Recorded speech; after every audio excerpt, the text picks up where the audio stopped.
Hey, it's the latest with Lay. And the topic of the day is breaking bad habits. Let's talk about it. Breaking bad habits. I mean, in our everyday lives, we all know there's lots going on. It's stressful. And so it's so easy sometimes to just fall into a rut. Get stuck in a rut and fall into some bad habits over time. And it always happens slowly, so you don't really catch it at first. And so let's just talk today about breaking bad habits and what that looks like, because it's really, really important that we keep in mind that whatever life we're living today is a product of our habits of yesterday, right? Our habits of the past.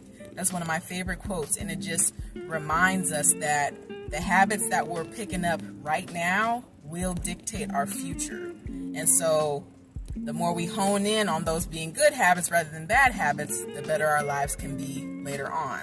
So when breaking that down, obviously if we are continuing to have lots of bad habits, that's most likely going to lead to some negative consequences, whether that be weight gain or ending up in a financial rut where you're really tight budget-wise because you didn't make the sacrifices early on to, acquire different certificates to be able to earn in a diverse income streams and things like that. And so it's just important for us to always be sharpening that, which is our daily habits. And so just in breaking that down too, obviously all of us have acquired some good habits over time too, but that doesn't mean that there isn't some improvements to be made. So that's really the focus for today. And so let's just review a few tips as it relates to breaking bad habits. Now, first and foremost, just keep in mind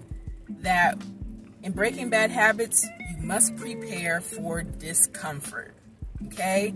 And when I say discomfort, I'm meaning to say that logically, if you are breaking a bad habit that you've gotten really used to doing, it's going to come with you leaning into, breaking out of your comfort zone. That bad habit has become your new comfort zone. And so anything outside of that, anything different from that, is going to lead to some discomfort. And so you want to mentally prepare for that and just know, hey, that's coming. I'm going to be uncomfortable for a while until this becomes normal and natural to me.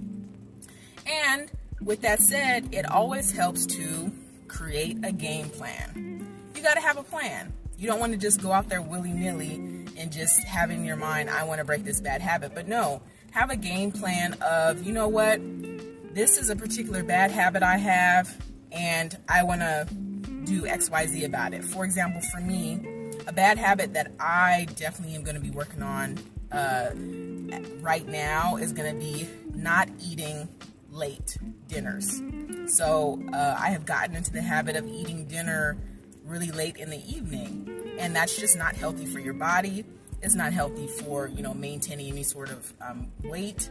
And so with that said, I am going to be making a plan to break the bad habit of eating late.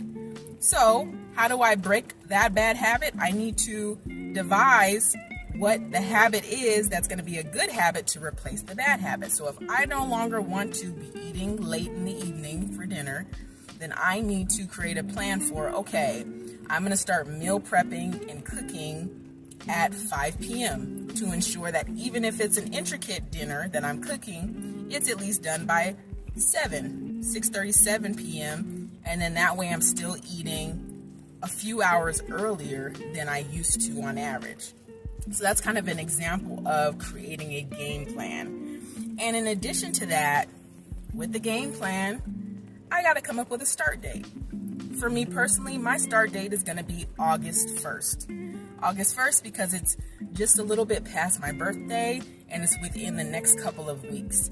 And then that way I am not putting it off too far in the distance.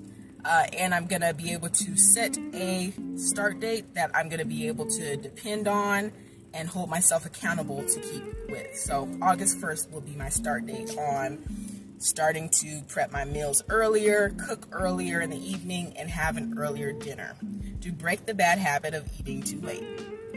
Also, you want to avoid procrastination. I myself, I can be a bit of a procrastinator when it comes to things that I just really don't want to do. And so with that said, if you're like me and you tend to procrastinate on things that are uncomfortable, like breaking a bad habit, then you want to keep that in mind. Like, am I just pushing this off? It's easy for us to say, you know what? I'm really stressed out right now. I'm at a stressful point in my life. I can't be thinking about breaking this habit right now. I'm just going to keep on doing what I'm doing and then worry about that later.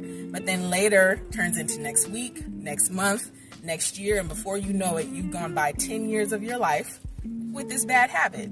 And that's no good, because now you're going to be rendering those negative consequences associated with the bad habit. So we got to break it early, got to break it now. Create your game plan, plan a start date, and hold yourself accountable to not be in procrastination mode, because that's so easy to fall into. In addition to that, start small. Start small. So that's meaning to say, if we're going off of my bad habit that I've been using as an example, I am mentioning that I'm going to just start prepping my meals a couple hours earlier than I usually do. So that's a way of starting small, rather than me saying, oh, I'm going to start, ordering from HelloFresh and having them send my meals on Sundays, and I'm going to meal prep for the entire week. And then that way I can eat at will every day in the evenings. Although that would be a great plan and it makes total sense, I know that that's a little bit of a big bite to chew, right? That's a lot to overtake. So now I'm going to be totally switching the way I'm grocery shopping. It would involve me totally switching how I cook, because now I'm going off of HelloFresh and whatever they send me. And I'm having to do everything that I usually spread out during the week with separate dinners every other day or so, to doing it all on Sundays, which would be a very large task to do on Sundays. And if I miss a Sunday, that would be an issue. So you see how starting small will make it more realistic and attainable. But if I, take on too much, then it's going to be easier to fail at changing this bad habit. And then also, right along those lines, create some incentives for yourself.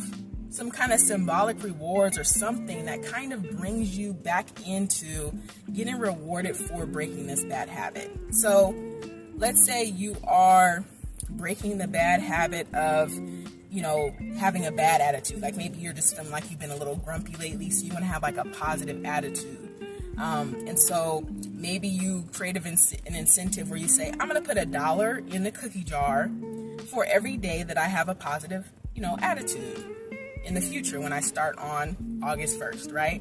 So now you're creating that dollar incentive that's going to also reward you in the future with that piggy bank. So that's just an example of an incentive that can kind of keep you locked in with breaking your bad habit. And then also moving right along, leave yourself reminders. Leave yourself reminders of the bad habit, and try to leave yourself visual reminders where the habit tends to happen. So for myself, I may leave the reminder on my fridge, because I have to go to my fridge throughout the day, and I also have to go to my fridge when I start cooking dinner. So if I see on my fridge around noontime, I see that reminder saying, start cooking dinner by 5 p.m., that's going to be my reminder. Oh yeah, I'm breaking that habit. I need to start by 5 p.m. So let me start wrapping my mind around it by like 3 or 4. You know how you got to do it. So that's just an example of setting reminders for yourself. And then also, to bring that back in, keep temptation away as best you can. So keep temptation away that involves you falling back into that bad habit. I know that's kind of hard to say with certain things, but let's say you were just wanting to cut out unhealthy snacks. Just don't buy those snacks and don't have them readily available in your pantry. And then that way you are kind of removing that temptation. So that's a good example of just removing the temptation of that bad habit, from your entire arena. Also, the all or nothing mindset is never good, especially with breaking a bad habit. So if you are, let's say, looking to, cut out the bad, unhealthy meals or unhealthy snacks. You don't have to say, I'm going to not have one more unhealthy snack starting August 1st. Rather, you should say, okay, on average, I have about 3 unhealthy snacks per day. Let me just give myself 1 unhealthy snack per day and then replace those other 2 snacks with healthy snacks. And then you kind of progress throughout that time. And then you can replace all of them eventually. Okay? So that's just an example of keeping it realistic, keeping it fun through incentivizing yourself, and then also making a plan to maintain those good habits that you're replacing with the bad habits. And it does help to focus on one habit at a time. Okay, that way you can really focus in, hone in, get it overtaken, and then you can move on to maybe another bad habit that you have in mind. So that's been a little latest with Lay about bad habits, and I am signing off.